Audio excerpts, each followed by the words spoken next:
అసలు new year ని ఎలా జరుపుకోవాలి? పెట్టుకున్న రెజల్యూషన్స్ ని ఎంతమంది ఫాలో అవుతారు? ఈ న్యూ ఇయర్ కి కొన్ని దేశాలు చేసే వింత పనులేంటి? మన ఇండియాలో మనం న్యూ ఇయర్ ని ఎన్నిసార్లు సెలబ్రేట్ చేసుకోవచ్చు? ఇవన్నీ తెలియాలంటే ఈ వీడియోని పూర్తిగా చూడండి.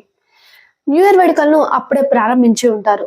ఒక సంవత్సరంలో ఒక ఓవర్ రేటెడ్ రాత్రికి అవార్డు ఇవ్వాల్సి వస్తే అది తప్పకుండా న్యూ ఇయర్ ఈవినింగ్ అని చెప్పవచ్చు. ఒక రోజు సెలబ్రేట్ చేసుకోవడానికి 10 రోజుల ముందు నుంచే ప్లానింగ్ వేసుకుంటారు. ఎక్కడికి వెళ్ళాలి, ఎవరితో వెళ్ళాలి, ఏం తినాలి, ఏం తాగాలి, ఎలా చేసుకోవాలని అన్ని ప్లాన్స్ వేసుకుంటూ ఉంటారు. ఈ న్యూ ఇయర్ అనేది మొత్తం ప్రామిసెస్ తో కూడుకుంది.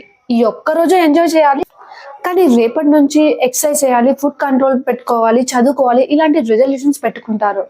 కానీ పెట్టుకున్న రిజల్యూషన్స్ ని 80% మంది 2 వారాల్లోనే ఆపేశారట. ఈ న్యూ ఇయర్ సెలబ్రేషన్స్ వల్ల పూణేలో 12 కిలోమీటర్ల వరకు రోడ్లపైన వెహికల్స్ గంటల పాటు ఆగిపోయాయి. ఇండియా ఒకటే కాదు, ట్రాఫిక్ జామ్ విషయంలో నెదర్లాండ్స్ లో 8% పెరుగుతుంది.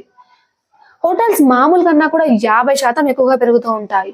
యుఎస్ లోని జనాలు 12 కోట్ల మంది ఈ న్యూ ఇయర్ కి ట్రావెల్ చేస్తూ ఉంటారు. ఈ న్యూ ఇయర్ ఈవినింగ్ ఎంతో ఫన్ గా జాయ్ గా ఉండాలనుకుంటాం, కానీ చివరికి మనకి మిగిలేది అసంతృప్తే. ఇది నేను చెప్పేది కాదు, స్టడీసే చెప్తున్నాయి. అసలు న్యూ ఇయర్ ని ఎలా సెలబ్రేట్ చేసుకోవాలి? మీకు 3 టిప్స్ చెప్తాను. 1, అంచనాలు తక్కువగా పెట్టుకోండి. ఒక మనిషి ఒక రోజుని ఎంతో హ్యాపీగా ఉండాలనే ప్రెషర్ తో చివరికి వరకు ఎక్కువగా బాధే మిగులుతుంది. అయినా నువ్వు ఈ రోజు సంతోషంగా ఉంటే సంవత్సరం మొత్తం సంతోషంగా ఉంటామనే భ్రమలోంచి ముందు నువ్వు బయటికి రావాలి. ఈ రోజు నార్మల్ గా ఉంటుంది అనుకోండి, అలాగే జరిగితే సరే, ఏదైనా మంచి జరిగితే నువ్వు ఎక్కువగా ఆనందపడతావు కదా. 2, న్యూ ఇయర్ అదే జాన్ 1. ఇది ఒక నెంబర్ మాత్రమే. ప్రపంచంలో ఒక్కో దేశం ఒక్కో రోజున జరుపుకుంటుంది. ఇథియోపియా సెప్టెంబర్ 11, చైనా జాన్ 29, ముస్లిమ్స్ జూన్. కానీ మన ఇండియాలో మనం 9 సార్లు జరుపుకోవచ్చు. ఒక్క డేట్ని మన పండుగలు నూతన వేడుకలకు ఆరంభం చెప్తాయి. మనం ఏ పండుగైనా సరే దీపాలతో స్వాగతం చెప్తూ ఉంటాం. సౌత్ ఆఫ్రికా జనాలు ఈ రోజున అనవసరమైన వస్తువులను కిటికీలోంచి కిందకు పడేస్తారు. డెన్మార్క్ వాళ్ళు ప్లేట్స్ పగలగొడతారు.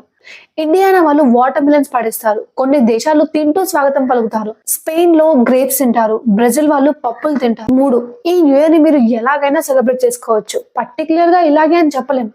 పార్టీ చేసుకోవచ్చు, ఫ్రెండ్స్ బయటకు వెళ్ళొచ్చు, ఒంటరిగా ఉండొచ్చు, గ్రేప్స్ తింటూ, కేక్స్ తింటూ, మూవీస్ చూస్తూ ఎలాగైనా సెలబ్రేట్ చేసుకోవచ్చు. కానీ ఏది చేసినా అది నీ సంతోషం కోసం చేయి, సోషల్ మీడియా కోసం కాదు. ఈ వీడియో నచ్చినట్లయితే లైక్ చేయండి. మీరు న్యూ ఇయర్ సెలబ్రేషన్స్ ని ఎప్పుడు జరుపుకుంటారో కమెంట్ బాక్స్ లో పిన్ చేయండి.